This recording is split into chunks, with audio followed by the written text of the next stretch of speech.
Okay, Mastermind with Neil Schwartz and our special guest today, Justin Torres.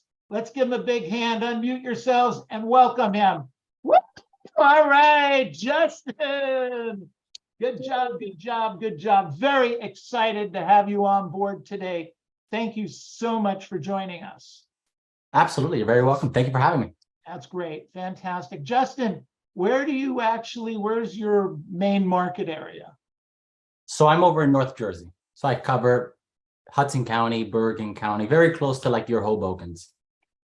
Right. So when you say North Jersey, you can see New York City from where you're at? Yes, my office is So what's that river that you are up against there? the Hudson River. Hudson River. Okay. Yes. Good job. Love it. Have you lived there your whole life? I have not. So I was actually born and raised in Brooklyn. Moved around a little bit. Very far away. I mean, what's that? A ferry ride from your house to Brooklyn? About 35 minutes. Yeah. Well, that's great. So you're a New Yorker, Manhattan, your whole life, pretty much, right? Yeah. Okay. Very good. So you're pretty young by most real estate standards. How old are you now? So I just turned, 3 weeks ago? I just turned 25. So I got to get used to saying that. All right. Well, happy birthday. Thank you. Thank you. Very, very cool. And how long in real estate? 4 years. Just hit 4 years. So you were 21 when you got in the business, basically? Yeah. What'd you do before real estate? I was in the restaurant industry. So I went from fine dining, then I served somewhere out here as well. So it was more customer service centric. So basically, you worked at 11 Madison Park? No, definitely not 11 Madison, but I'm glad I did it because I don't know if I'd be in real estate, but it's something like that. Got it. Did you read the book that they wrote on that? I have it actually coming, Unreasonable Hospitality. Unreasonable Hospitality. I recommend that for everyone to read Unreasonable Hospitality. They say it's going to be a new standard. Luxury hospitality is going to be a new standard in the country and in real estate. And there's a lot of correlations and things that we can do. So fantastic. Justin, what got you interested in real estate?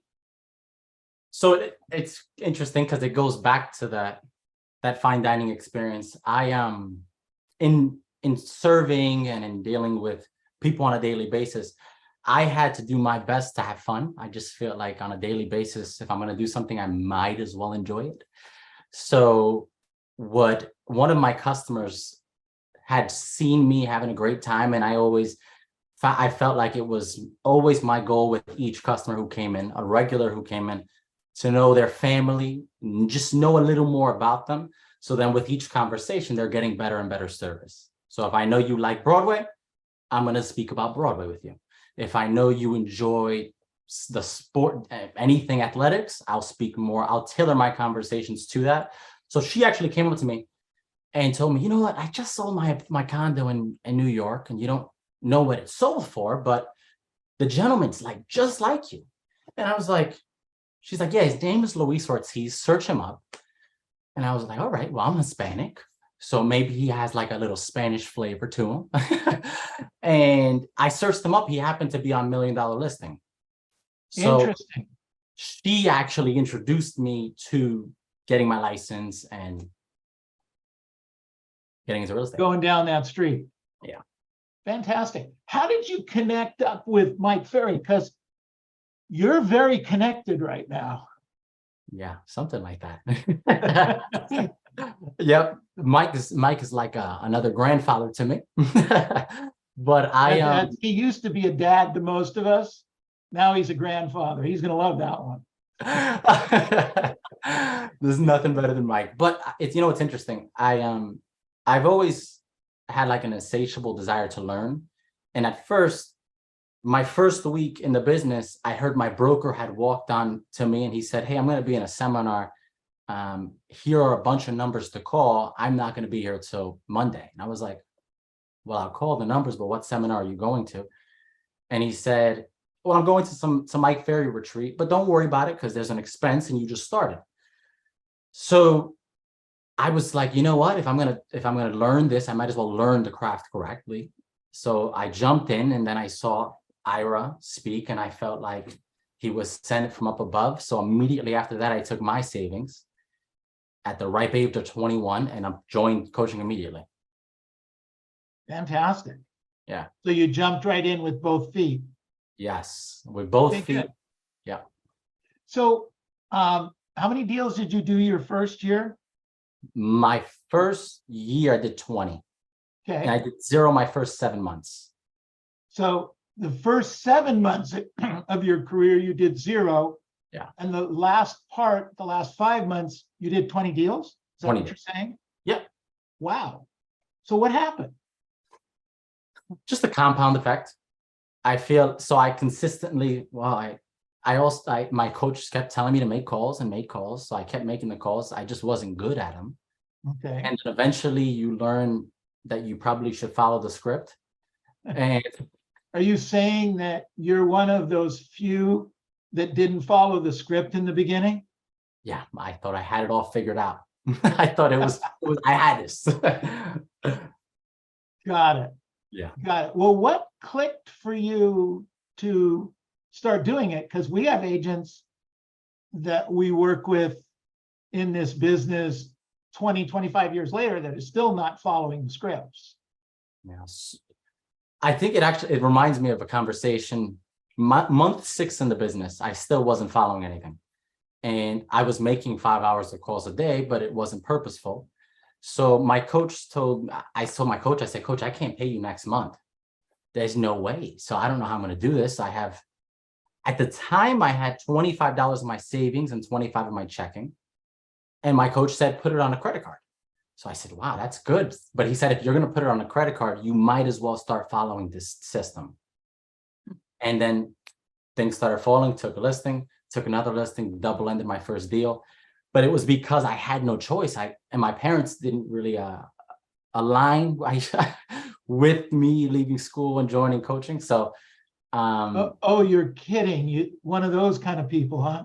yeah. They wanted you to stay in college and get an education. You know, my mother, may she rest in peace, never could figure out how I could get a job that didn't include having insurance paid for.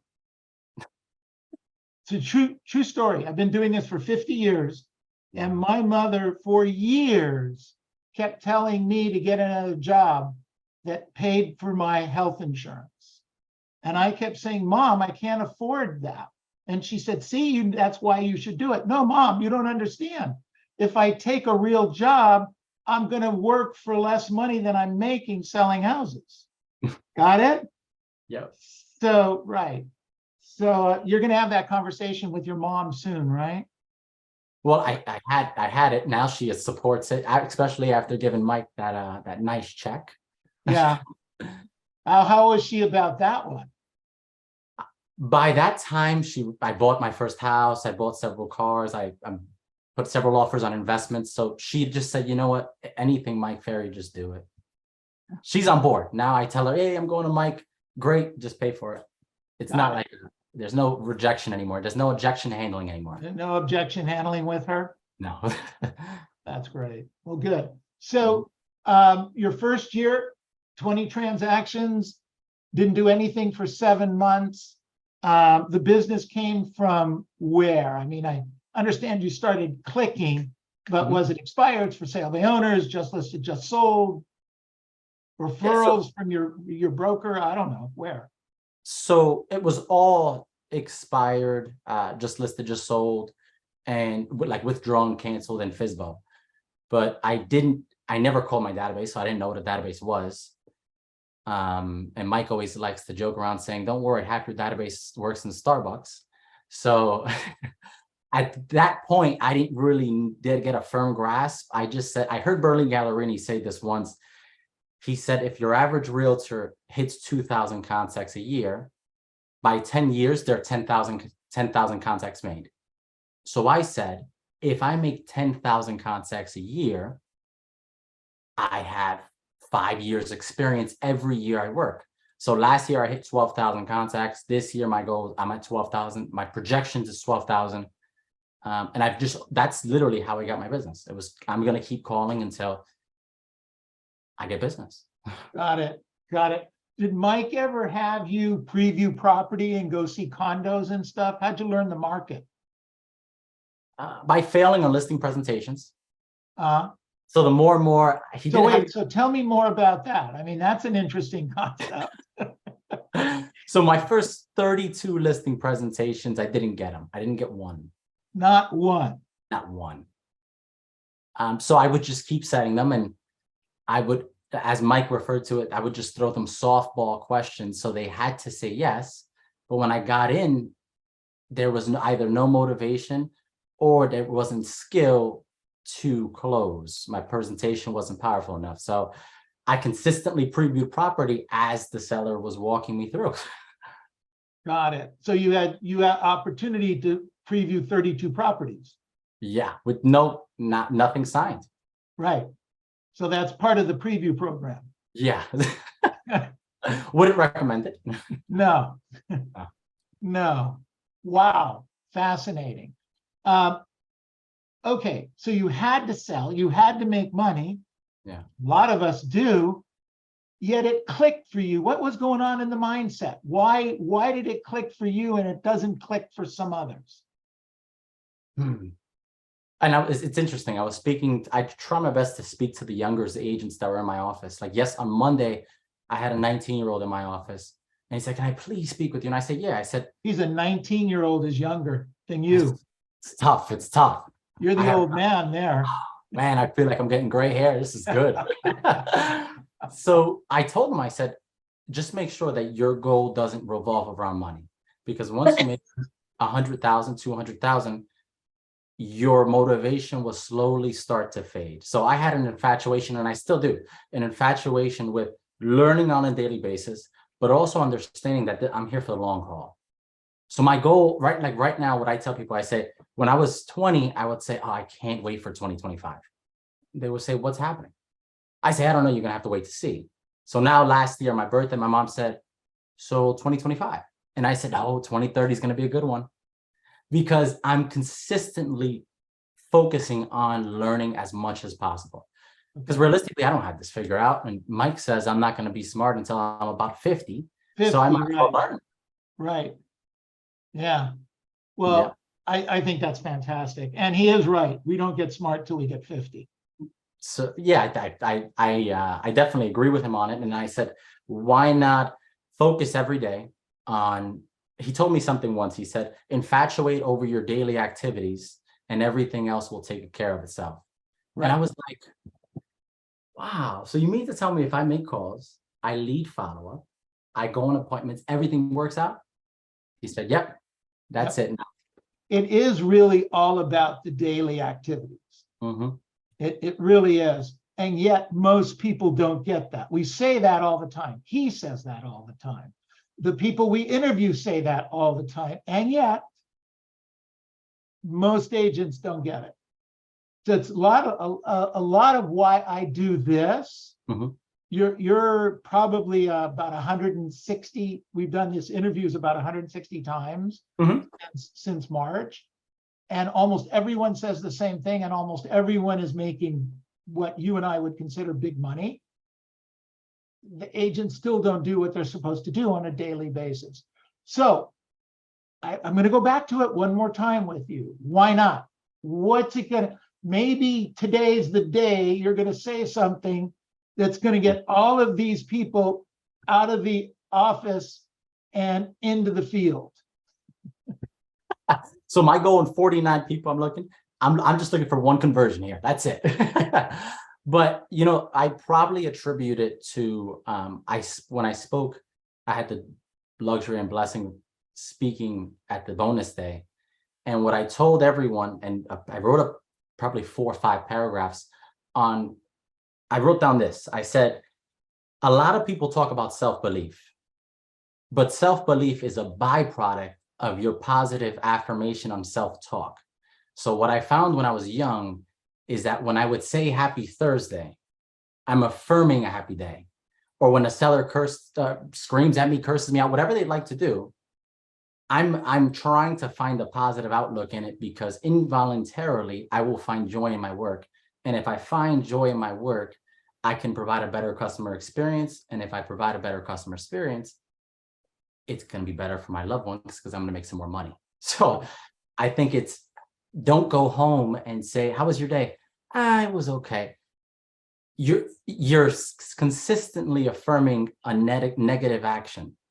So when I come home, I never want to hear your day was okay. So my mom texted me this morning at 5:30 saying, make it the best day ever. There's no other option. It's make it the best day ever. You're going to make 30, 40, 50 calls. We might as well do it while having fun. Well, that's great. Fantastic. Okay. So you started working with Mike. You thought you were working hard. You thought you were doing everything right up to that point, right? Yeah. Okay. So what happened the first day of your, the first day you sent a check for $50,000? I get that. That's already fairly emotional for anybody, let alone somebody who's 24, 25 years old, right? Yeah. And it has to be certified funds, so you can't float a check. No. Right? And I dare anybody to try to float a check to Mike Ferry. God bless. God bless you. That is not a good way to start a relationship. Oh, that's for sure. But he still wants it in green, right? He still wants it green. Yeah. Trust, but verify. Yeah, no, definitely. All right. So what were the first few things that he had you working on? So he had me revise my schedule. You weren't working enough hours in a day? Not that I wasn't working enough. He wanted me to be more purposeful and intentional. Okay. So it's like, when you look at the clock and it says 1 p.m., you should tell me exactly what you're doing. For me, I was just clocking into my dialing system and making my calls. Okay. I didn't have a set time for follow-up. I was just like, I think Sally Mae has to get a call because she's probably thinking about me right now. Let me call her. It wasn't intentional. So he wanted me to turn that off. Okay. And you did? Yes. And was that easy to do for you? That was hard. No, it was hard. Yeah. Okay. All right. So tell me what you did with your mindset to get there.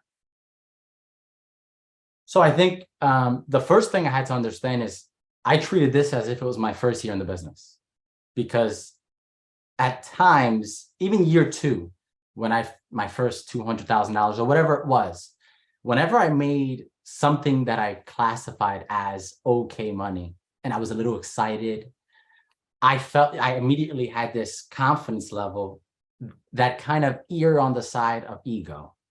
Okay. So someone would tell you something and you would be like, I think I got this figured out. So my first goal was, if I'm going to do this, if I'm going to spend $50,000 on Mike, I have to start from scratch. So it was definitely uncomfortable, but I knew from the beginning, I said, Justin, if this doesn't pay off, this is going to be a big waste of money. This is not like you're going to Starbucks here. Right. So how long you been in with Mike directly? So this was my 6th month, and now we're transitioning to Tony Smith. So an amazing person as well. It's just a lot to learn. It's an exciting experience. So with regard to the first 6 months, did you get a return on investment? Financially, I don't think. Short term, no, but I'm more focused on the long term. I understand. So long term, I did close a couple property, and obviously you assume that you speak to Mike and he's gonna grace you with 27 listings your first day, and that's never gonna happen because there's a learning curve. So what I assimilated this to my first 6 months with Mike Ferry behind me. Right.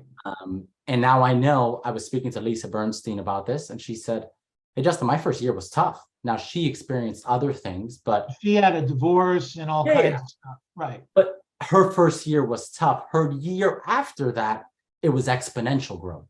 So I feel like Mike daily conversations with Mike is going to be a catalyst to exponential growth in years to come. Right. Absolutely. Well, look, most of the Ivy League colleges are more expensive than $50,000 a year. I think it's $50,000 a semester.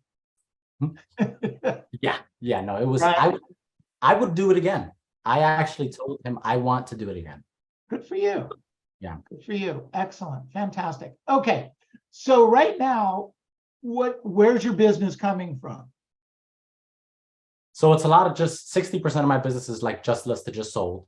Because I'm still on the phones. He said, Justin, I want you to grind for the next 3 to 5 years, but then understand that after that, your business will be primarily database. So we've increased my database, but it's typically 60% is just listed, just sold, another 30 from expired. We have another 15 from FISBO. And then my database is maybe another 15%. But and I don't know if the math 100% checks out to 100%, but I don't have the numbers in front of me. Either way, it's primarily you're just listed, just sold, and expired. Got it. When you call just listed, just sold, are you calling what I would call predictive analytics, where instead of just calling anybody, everybody willy-nilly, you're calling a specific group or specific age group? Or can you tell us about that? What are you doing there? Yeah. So my focus is the absorption rate. It's how fast are these people moving? Have there been in the past 30 days, has there been 30 sales? If there has, I know that the transactional volume is there. Now, I know towns in the area where there's been maybe one sale. The life cycle, it just doesn't make sense for me to spend 4 or 5 hours on them. I'd much rather spend the bulk of my time in areas that have a high turnover rate. So if I see an area 2 to 5 years and people are leaving, I'm going to consistently call that. So that it's predictive analytics, just like what you said. Right. So when you're looking at that, the turn rate, how are you identifying that? What software, if any, are you using, or are you something that board is allowing you to do, or what? Just the MLS. Okay. Yeah, so I would go under closing date. I'd put a month from today, so August 21st, and then I'd see how many listings, how many escrow, how many pending, and how many closed in the past month. And then from there I determine there's towns in the area where there's been 2 listings, 4 escrow, and 2 pending, or 2 closing. I know there's no meat on the bone there. Right. So I'm just checking the MLS and categorizing it by date. Okay. All right. So doing a little, now, do you do that research, or do you have somebody do that for you? So I personally do it. I did have an admin last year doing it, but I enjoyed kind of being hands-on because I'm able to tell a seller, Mr. Seller, did you know that there was 32 sales last month? In the past 30 days, I wonder why 32 families have made this transition. Did you ever consider that? Or something along the lines, it's more informative. Good. Yeah. Okay. So it was 32 listing appointments without any listings taken, right? Yeah, that was What are your numbers today? What are those statistics today? Do you know? Yeah. So I have a 73% appointment to listing taken ratio. So 7.3% out of right. Okay, got it. And how many contacts to get a listing taken? I don't know. How about contacts to get a listing appointment? I know last year was something around 160 or something like that. Contacts to get a listing appointment. Yeah. But I know it's a tad bit high because I'm obviously circle prospecting a lot, just listed, just sold. Right. But I'm willing to consistently do the effort. And how many hours or contacts are you doing a day? 50. 50 Yeah. is your number. 50 is today I'm at 41, 4.5 hours prospecting. Good for you. Yeah. And you have an expectation to get an appointment. Yeah. So if you're at 160, every 3 days, you should have an appointment. Is that kind of the way it drops? Yep. I want to consistently, if I can go on 2 appointments a week, be great. Because once I get in the door, I feel extremely confident. Like that visualization, I expect to take that listing. It's an expectation. It's not like I hope.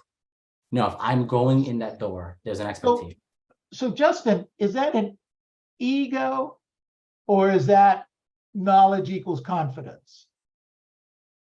Is your ego saying that, or is it you're just that good? No, I feel like I definitely have room to improve. I feel as if I consistently tell myself that in terms of self-talk, I won't have like an unsteadiness in the appointment. So in the past, what I noticed was I would read the lines on the script. It may be right in front of me, but if I'm saying a question and there's an unsteady nature to my tone or my cadence is hesitant, especially they're already questioning my age because they see my face. So if I would stutter on anything, it would go downhill. Interesting. So I would sweat, it would go downhill. So for you, it's showtime. Yes. So for me, it's how can I perform? That's all it is. Right. And how much time, effort, and energy are you doing practicing? I role play every day. I Okay. role play every day about an hour. So Mike made a comment that, quite frankly, I had never heard him say in my 50 years with him, is that what we call practice is not practice, it's warm-up. Right? You heard that? Yeah. Okay, well, I hadn't heard that for 50 years. Mhm. Okay. I heard, well, role play is practice. Okay. Mhm. So you're warming up every day. Are you spending any time practicing? And if so, what is that? So when I heard Mike say that, oh man, he definitely hit me hard with that because it's right. 'Cause it was increasing the level of intensity with each role play partner. So typically a role play partner, I know they may throw me 2 objections. And then after that, they'll take a deep breath and they'll say, okay, so, Mr. Torres, don't worry, come on over. And they'll give me the softball. Right. So speaking with each role play partner and saying, this has to be intense. And then one thing I was doing, and I don't know if anyone else is doing it, I was role playing while driving. So I see a stop sign, great, I'm answering questions. And it was a terrible practice because when you're in the game, when it's showtime, you're not driving. So there was so much going on that I was never focused on the questions I was asking. I wasn't intentional. I wasn't focused on the ... those pauses that really provide meaning to the script. So you've switched it up now? Yeah. So I'm now in the office. Now I'm standing. Now the intensity level is there. In fact, I have some role play. I have 2 role plays today, and they definitely make sure that I'm sweating each call. Good for you. So mornings, afternoons, couple different times a day? So my first role play is 7. Then I have another one at 7:15. And then typically towards the afternoon, I may do a quick rundown myself. Got it. Perfect. This is great stuff. So what do you think your superpower is? So I spoke about it a little bit, that self-talk. But I really feel like it's finding joy and enlightenment and learning. So at all times, I have 4 books on me. So right here, Power of Positive Thinking. I have The Alchemist. To my left, I have The Law of Success. I have every Earl Nightingale book. The focus is every time I'm reading, if anyone ever reads, you finish a chapter, you immediately feel relief. So when I wasn't making money, my cortisol level was high. I was super stressed. And then I said, Justin, you're way too blessed to be stressed. We have to figure out a way to bring you joy. So when I would read, I would run home or I would speak to my fiance and I'd say, you won't believe what this just chapter is about. And I look forward to genuinely every day running home, speaking to my fiance and saying, could you believe Mike Ferry told me to read this, Earl Nightingale, or Mike Vance said this? Isn't that crazy? And she laughs and says, wow, that's amazing. But I got it out and immediately it relieves any stress. So I feel like that would be my superpower. I really have a deep passion and I built an obsession in speaking with Mike on a daily basis and other great realtors in the MFO Association of learning. Anyone who succeeds learns. And did I lose you? No, we're there. Oh, okay. So, and I read once, he said, if you want to, there was a quote I read, I forget who it was from. It said, if you want to hide anything from anyone, just put it in a book. And it's funny because all of the wisdom comes from Norman Vincent Peale's of the world, the Mike Vance's of the world. You have a ton, Napoleon Hill's of the world, but nobody wants to actually take the time and actually read it. They may throw in an audiobook, but again, Mike said we're practicing when we're really warming up. So are we really internalizing the audiobook when we're driving and doing 6 different things? No So way. I physically like to buy the book because it forces me, all right, we have to sit here. I feel my superpower is that. Fantastic. Good stuff. Real quick, is there a particular objection handler that you use or have used that when that situation comes up, that's it, you got them? Is there anything that you like to use that way? Nothing in particular. I mean, I love the commission handler that Mike says about commission. Not to know any other questions because I'm not that you're not that guy. confrontational yet. Oh man, I don't know how he says no to me sometimes, and I'm like, oof, all righty. But I enjoy the no, Mr. Seller, I want to be upfront and tell you I'm not willing to cut my commission for one simple reason. As a professional, my time is worth a certain value, and I only work with clients like yourself that see that. Now, let me ask you a question. If an agent's willing to cut their commission just like that, then how well do you feel like they'll come to when it comes to negotiating top dollar for your home? So that I like that one because it gives me a walkthrough and it doesn't make me, I can say it confidently, but we're still learning every day to just say no any other questions. I love it. I love it. You think you're an amiable or an analytical? I think I'm confused. I think I'm confused. I think it's all right. Well, we'll interview you again next year and we'll get a more solid answer. Absolutely. You open to a few questions? Absolutely. Absolutely. All right. Good job. Justin Torres. Questions for Justin. Jump right in. Hold up your hand. Yep. Go ahead, Justin Filler. What a great name that is. Are you kidding me? Go for it. I appreciate that. Mr. Justin Torres, thank you for everything you've shared. I'm curious on the just listed, just sold. Is there anything else that you think you do aside from the analytics that gives you success there? I mean, maybe what you learned from when you were making 5 hours of calls, not getting the results versus when you started having them. Yeah. So I feel like I wasn't getting any results, and it's interesting. It's a good question because I had a role play partner once that said, Justin, when you're calling just listed, just sold, what's your expectation? And I said, well, it's a long-term source. It may take a couple months. And what I realized is subconsciously, I was preparing myself for waiting a long term to convert that. So the only difference I made was a mindset shift.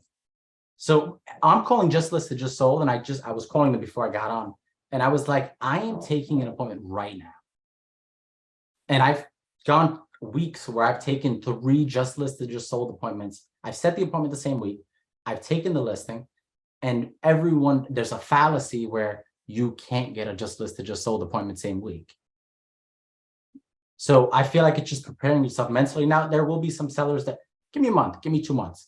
But there are people that if you consistently push on their motivation enough, you can convert some of these leads.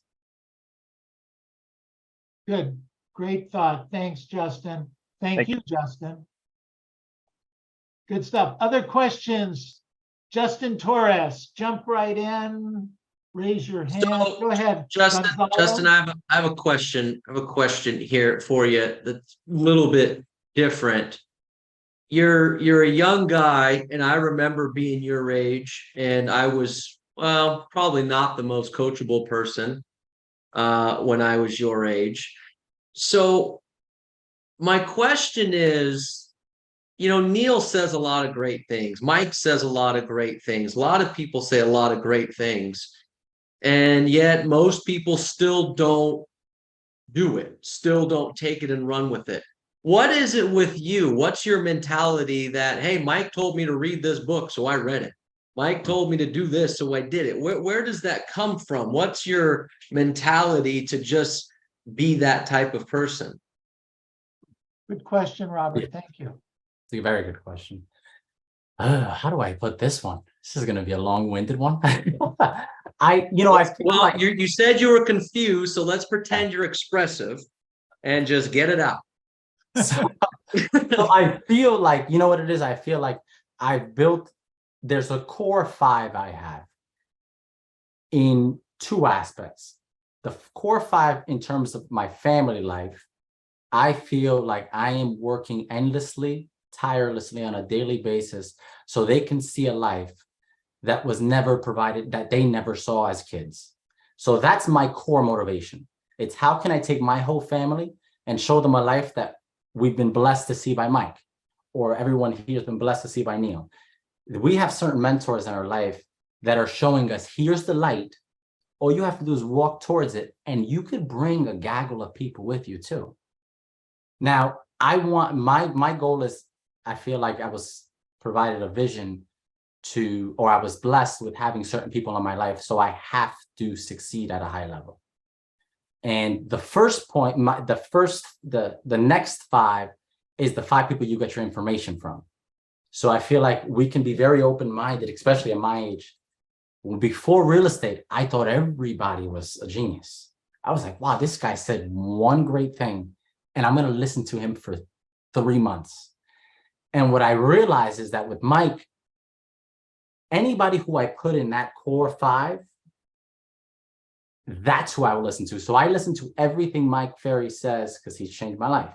I listen to other business mentors because it's taken them time to get in there, but they have to align with my core values and beliefs.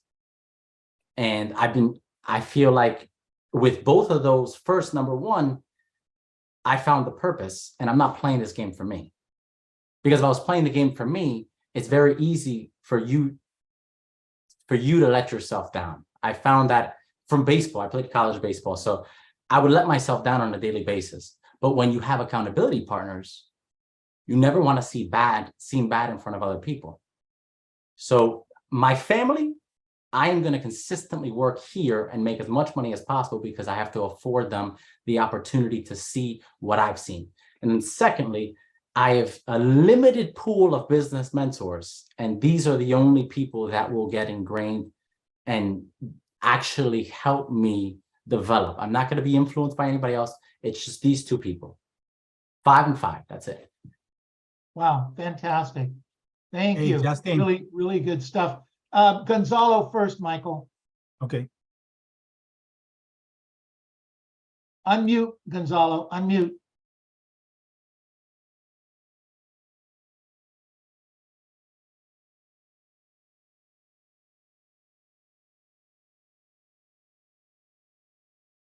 Gonzalo, let me come back to you in just a second. Okay, on to the next one. Michael, go ahead. Okay, I just got a question, Justin. I'm sure you were prospecting when the rates were real low, very easy for some people to buy. And of course, now they are very high. How you change your message and also your intensity from the different kind of environment that we have right now to keep you motivated to call every day? Now with higher rates and different circumstances, how that affect your just listed, just sold, or the follow-ups? I think it's an amazing question. I hate to sound like a broken record, but it was all here for me. So with Mike, what we'll see is that he is saying the same message on a daily basis because it typically revolves around here. It's the story we tell ourselves in the head. So if I close, so for instance, it's interesting how the subconscious works, because if you close your eyes, you could probably navigate your way to work because you've done it on a subconscious level. Now, my thought is I've made calls every day at 7:30 and 8 a.m. for 4 years. I don't feel like I'm working until I've made my 5 hours of calls. I don't care if the interest rate's 27%. I don't care if the interest rate's 2%. If I have to feel this I have to work. So until I put my effort in, so my goal is how can I build a callus for prospecting.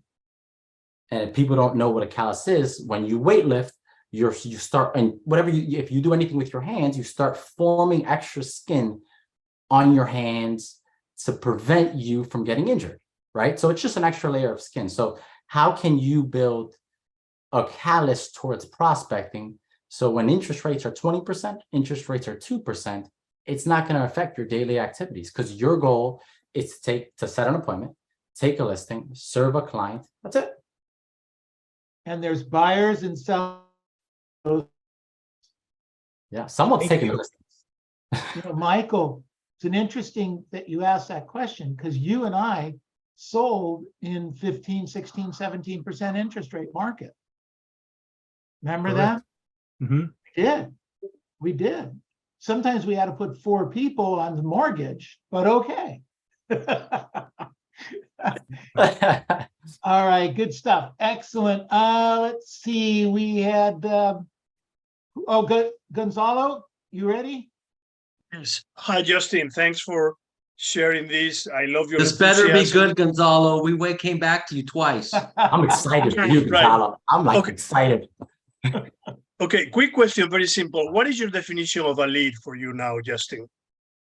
Good question. Yeah, it's a very good. So we're trying to shrink that definition as small as possible, because in the past I would call people 3 months out, 4 months out. Now within 2 weeks, or realistically within a 10-day period, if I'm not getting a hold of you, I'm at that point, I don't even care. So I'd say within a 10-day period, and I print out the hot sheet. So whatever the lead is, I'll print it out. And yesterday I just threw out 2 people because I said, I called you 6 times. You didn't respond 6 consecutive times on different hours, on different days. God bless you. Wish you the best. Interesting. And you're okay Thank you. with that because you're prospecting, so you can afford to do that. Yes. There's a Got it. lot. Cool. Good for you. Gonzalo, great question. Thank you. Justin, good stuff. Thank you. All right, what else? Any other questions So there for? was one in the chat box, Neil, asking about his morning routine and nighttime routine. The go one. Because I'm strange, although I'm 25, I definitely am strange. For the past 3 years, my morning routine has been going to bed at 9 p.m., anywhere from 8:45 to 9 p.m., and waking up anywhere from 4:30 to 5. So this morning I woke up by 4:45.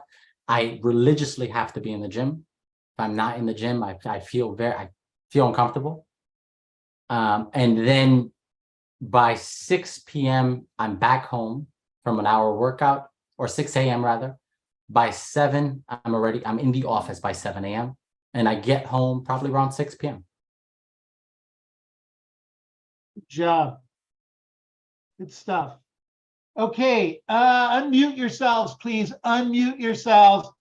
Good job. Woo! Thanks, Justin. All right. Thank you, Justin. Thank you, Justin. Thank you so much. Thank you. Thank you. Thank you, Fantastic. Neil. You're Thank you. welcome. So what we do now, Justin, if you need to leave, we understand for a hard stop, we get it.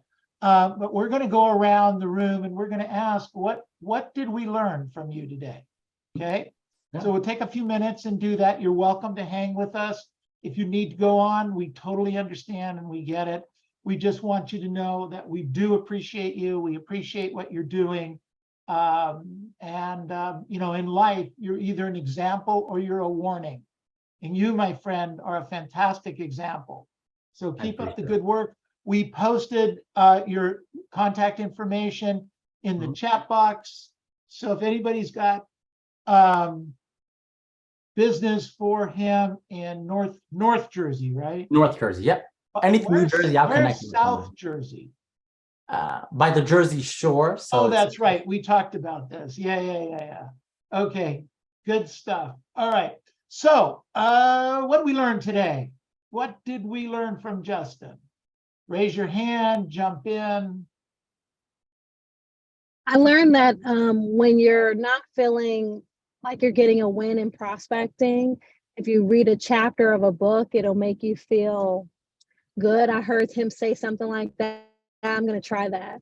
Good. Nina, thank you. Thanks for joining us. Good stuff. Okay, other things that we learned from Justin today. Yeah, I got something I'd like to share. Sure.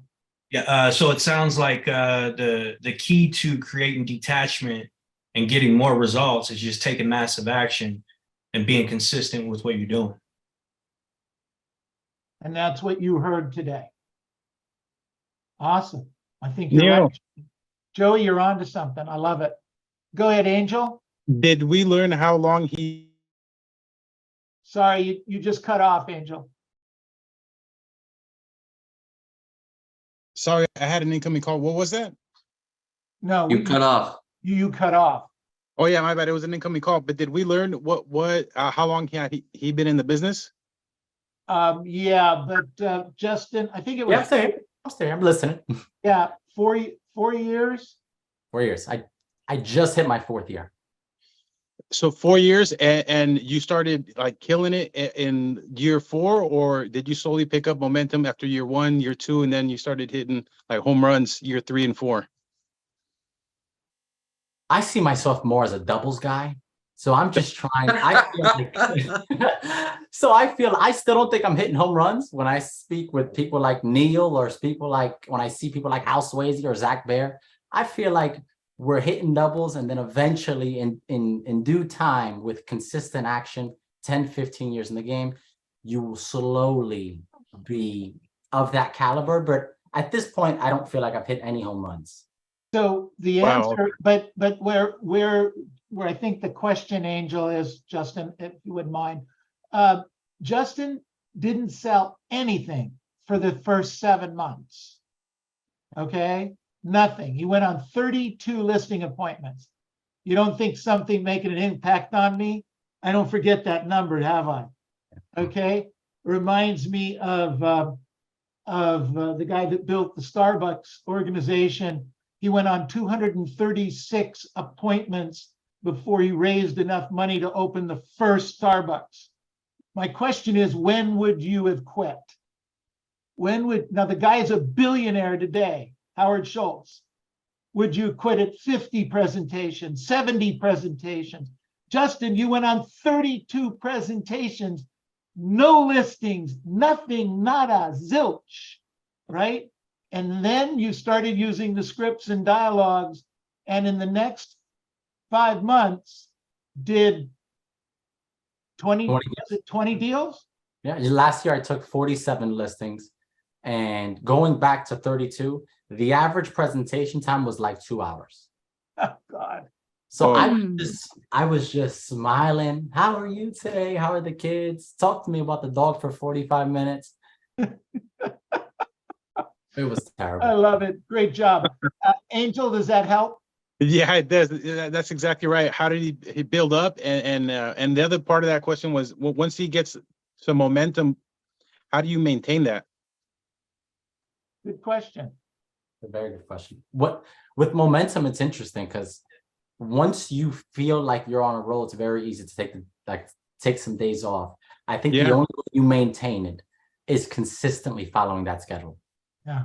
I don't care whether I've taken last March, I took 10 listings. I made $74,000. I closed 8 deals, I think it is. And I still worked every day that was on my schedule. I still prospected 5 hours a day. it wasn't an option for me because I built the callus. So it's once momentum comes, let's run, let's have fun. Complacency will kill you in this Okay. business. I got a question now. Go ahead, Armin. Not a question, an observation. The first thing is that it only took you 32, times to go try to get a listing, and in a 6-period month before you realized you needed a plan and you need to use scripts. That's really great. I think that's a very short amount of time because it took me years to realize I need to use a script and I need to have a plan. The other thing I really, really noticed is that at such a young age, you realize the importance of sleep, of conquering your early morning routine, and of the early morning prospecting. So that's something that the youth that's listening now is just, I think, really important. That's what I do. I get up at that time, I go to bed early, and it's just very important, I think, that you've discovered that at such an early age. So I congratulate you. Thank you, I appreciate that. Thank you. Thanks, Armin. I- Good job. Go ahead. I have a Jeff. question. Rochelle, go ahead. So how were you able to make 32 appointments in the first 7 months is my question. Oh, you think that's the impressive part. I Actually, do. you I know think what though? You know what though, Rochelle? I was actually going to comment on that. He didn't know what to say and was still able to set 32 appointments. I think that's pretty good. Yeah. No, absolutely, Rochelle, absolutely. So you must have done something right, Justin. Yeah. So when I was training servers at one point, I say at one point because I'm like 10 years old right now, but at one point in my long resume, I was training people. And the one thing I learned with customer service, and it generates to real estate as well, relates to real estate, was the first thing I would do with each conversation when I wanted someone to smile. So typically when I say happy Thursday, it's a self-talk to me, but you also can't help but smile if someone says happy Thursday. Then secondly, my goal was to get you to talk about yourself, because if I got you to talk about yourself, I immediately win the conversation. And the third was make you feel important. So with each conversation, I knew that from serving. So when I would teach the guys, I would say, get them to smile, get them to talk about themselves, make them feel important. And make them laugh, my apologies. And when I would make them laugh, I would get an appointment because they liked me at that point. Now it was no skill. I would say, well, come on, what if you get the right price? And eventually, if I said that 10, 15 times, they were giving me appointments, but it was not pre-qualified. And it was a big waste of my time because I was basically just getting people to want to have a conversation with me, not to list their home, but they just wanted to speak with me. And that's not at that point, go home, have a conversation with your fiance, whomever you're with, your significant other, speak to the dog, but don't waste talking to a seller if they don't want to sell. You were 70 hours on presentations. Yeah. 70 plus hours on presentations, probably plus drive time. Yeah, that's not including drive time. Yeah. Or even prep time. You had to prep it too. We're on those 32, did you take pre-listing packages? What I constitute as a pre-listing package now, no. Oh, okay. But I took the exclusive right to sell. I took the property description, and I thought I was doing everything right with no money made. No, wow. Okay. What else did we learn today? Robert, please. So, Justin, thank you so much. Greatly appreciate it. Know you're a busy guy. I wrote down a number of things here. A couple things that haven't been said that really stood out to me is it all comes down to goals. Is you need to have a really strong motivation to go do this business every single day. Because when I asked him that question of, what makes you coachable and things like, he instantly went to, well, I've got a really strong goal with my family. Right. I want them to have a different life and which is great. If you don't have strong goals, I don't care what you're trying to accomplish in real estate, you're not going to accomplish it. It's just not going to happen. So what I wrote down here as a homework assignment for everybody is to go back and revisit your goals. What do you really want to accomplish? And then build a really strong relationship to that. So you go do, because Justin, I imagine you don't do massive prospecting for fun. No. Yeah, definitely not. You don't Maybe. do massive prospecting for fun. You know, you live in New Jersey. It's a nice place, and in northern New Jersey, you know, I've got family up in that area. I know there's some really nice places. Plenty of things you can do other than just listed, just sold calls. So that was one of the things I wrote down here. The other thing that I wrote down is, for those of you that are not accomplishing the goals that you set, is it's really the excuses that you give yourself. Because I was his age at one point, and I had told myself at times, oh, I'm just too young to do deals in Beverly Hills. And that's why I can't do deals in Beverly Hills, until I snapped out of that and was able to accomplish that. But it's not that you're too young, or that, well, I'm just too old, I can't keep up with these kids and social media and all these other different things. It's not the marketplace. His marketplace is down year over year, just like ours is. It's not that, you know, well, we have everyone cuts their commission. He has agents, cuts their commission. The excuses we tell ourselves are the reason that we're not accomplishing the goals. It's not the reality, because age is not a problem for him. Dealing with people who have owned their homes sometimes probably longer than he's been alive. So For sure. so whatever excuse you're telling yourself, it is an excuse. You got to snap out of that. So there was a lot of really great stuff in there, but those were some really key things I got out of this. Thank you, Robert. Good stuff. All right, unmute yourselves, please. Unmute yourselves. Let's give them a big hand. Woo! All right. Thank you so much. Good job. Thank you, guys. So Neil, what job. was your takeaway? You know, I used to be 24 once. Impossible. And had successes, et cetera, et cetera. And I just, you know, I guess one of my stories, if you will, one of the things that I resonate with, and I tell this to everyone that'll listen, is the Howard Schultz story of 236. It could have even been 270 something, because it's been years since I read the book. But 236 different times he was rejected to go raise enough money to open up his first Starbucks. This is really true story. In fact, it wasn't even called Starbucks. He ended up buying the Starbucks company, which was only 6 stores at the time. I know my history on this because it had that much of an impact on me. Justin, this has to have that kind of an impact on you for everything you will do in your future. 32 different rejections, and you kept going. You could have quit at 5. You could have said, this isn't working for me at 10. This is not happening at 22. You get my point, everyone. All right? At any place along the way of 32, in 7 months, Justin was justified to say, the heck with this. And then for it to click and have his ego be pushed out of the way and said, you know what, buddy? You really don't know your scripts. You really don't know what to say. You really are screwing this thing up. So if you really want to do it, and you were 21 at the time, right?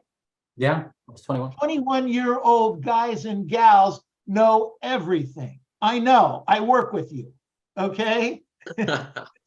When I asked I out of respect, I asked, are you coachable? And everyone says to me that's over 21, oh, sure, tell me what you want. The 21-year-olds, who the hell are you? Screw you, you know? I'm telling you, man, you overcome a lot. And that's the point. That's what we take away from this. Nothing, I'm not diminishing it. It doesn't make it great or bad, or it just is your deal. That's your superpower, my friend. I appreciate that. It really is. And you're going to run into other things in life where you're going to have the 32 is going to be 64 of some things. Okay. Somewhere along the road. And you keep up the good work. You're doing a fabulous job. And like I said, in life, we're either a warning or an example. And you are a fabulous example. I appreciate it. All right, everybody, one let's give thing- a big hand. Thank you very much. Thank you, guys. Good job, buddy. Okay, Robert,